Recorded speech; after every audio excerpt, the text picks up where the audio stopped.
బయటకు వచ్చి press meet పెట్టి ఎలా మాట్లాడారు ఏం మాట్లాడారు అన్నది ప్రపంచం అంతా చూశారు నిన్న. అదంతా ప్రెస్ మీట్ అంతా చూస్తా ఉంటే ప్రెస్ మీట్ లో జగన్మోహన్ రెడ్డి ఆ ప్రెస్ అతని మాటలు ఒక చెవులో వినిపిస్తా ఉంటే మైండ్ లో రన్ అవుతుంది. ఏంటి రన్ అవుతుంది తెలుసా ప్రజలందరికీను? ఇదే జగన్మోహన్ రెడ్డి లాస్ట్ 5 సంవత్సరాలు చేసిన అరాచకాలన్నీ ప్రజల మైండ్ లో రివైండ్ అవుతున్నాయి. ఎలా రివైండ్ అవుతున్నాయి? మాట్లాడితే లా అండ్ ఆర్డర్ లేదు, లా అండ్ ఆర్డర్ లేదు, లా అండ్ ఆర్డర్ లేదు. అసలు నాకు అర్థం కాలేదు. ఇంతకు ముందు చంద్రబాబు నాయుడు గారు ప్రతిపక్ష నేతగా ఉండేటప్పుడు చలో ఆత్మకూరు అని చెప్పి పిలిపిస్తే నువ్వు ఇంటి దగ్గరకు వచ్చి తాళ్లు కట్టి గేట్లకు తాళ్లు కట్టి ఆయన హౌస్ అరెస్ట్ చేసిన పరిస్థితి కూడా మర్చిపోయాడు ఆయన ఏమైనా? వైజాగ్ టూర్ పెట్టుకుంటే ఎయిర్పోర్ట్ నుంచి బయటకు రానివ్వకుండా గూండాలను పెట్టి అతని మీద దాడి చేయించిన పరిస్థితి మర్చిపోయారా జగన్మోహన్ రెడ్డి?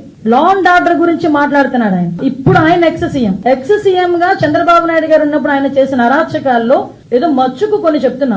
అదే విధంగా రామతీర్థాలకి రాముడు తల నరికేశారని రామతీర్థాలకి గౌరవ అప్పుడు ఎక్స్ సీఎం ఇప్పుడు సీఎం గారు చంద్రబాబు నాయుడు గారు వెళ్తే లారీలను అడ్డగా పెట్టి రోడ్డు మీద కూర్చోబెట్టే సందర్భం మర్చిపోయాడు ఆయన. ఇదే చంద్రబాబు నాయుడు గారు అమరావతి పర్యటన పెట్టుకుంటే బస్సు యాత్ర చేస్తే ఆ బస్సు మీద రాళ్లు రువితే అది భావ స్వేచ్ఛా ప్రకటన అని నీ పోలీస్ చేత ఒక రోజు మాట్లాడించిన సందర్భాన్ని మర్చిపోయాడా జగన్మోహన్ రెడ్డి? అదే విధంగా మనం ఆలోచన చేసుకుంటే ఒక పార్టీ ఆఫీస్ మీద దాడి ఏ సందర్భంలో పార్టీ ఆఫీస్ మీద దాడులు జరిగినాయంటే ఇన్ని సంవత్సరాలు స్వతంత్రం వచ్చిన తర్వాత ఒక పార్టీ ఆఫీస్ మీద దాడి జరిగింది. ఎందుకు ఇలా జరుగుతుంది? డీజీపీ ఆఫీస్ పక్కనే ఉన్న పార్టీ ఆఫీస్ మీద దాడి జరిగింది అంటే అది మాకు బీపీలు పెరిగిపోయినాయి, మా కార్యకర్తలకి బీపీలు పెరిగి చేశారు అని సాక్షాత్తు సీఎం కుర్చీలో కూర్చున్న జగన్మోహన్ రెడ్డి మాట్లాడిన తీరు జనాలు మర్చిపోయారు అనుకుంటున్నారా? అదే విధంగా మన కస్టోడియల్ టార్చర్ నేను మాట్లాడాడు ఎవడో వీడియో చూసుకొని ఆ ఎమ్మెల్యే వీడియోలో చూపిస్తూ పోలీసులు ఇలాగ మమ్మల్ని ఇబ్బంది పెట్టారని మాట్లాడారు. ఆ సంస్కృతికి మాది కాదబ్బా. కస్టోడియల్ టార్చర్ పెట్టి